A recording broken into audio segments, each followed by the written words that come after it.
Jeff, I'll start with you. The judge has ruled the plaintiff is likely to succeed in raising a constitutional challenge to the NSA methods of collecting phone records. What exactly does that mean? Would that stop what the NSA is doing anytime soon?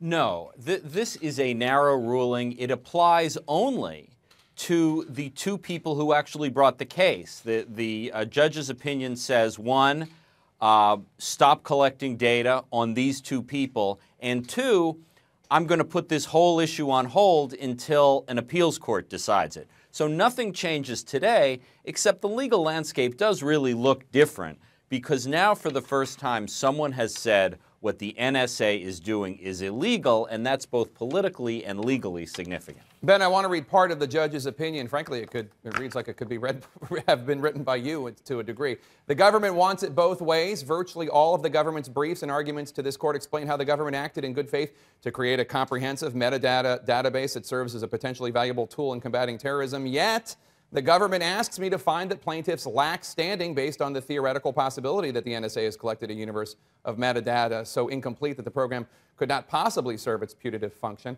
Candor of this type defies common sense and does not exactly inspire confidence, unquote. So, by the way, that's his exclamation point, not ours. This is a judge George W. Bush appointed. Were you surprised at all by this ruling, Ben?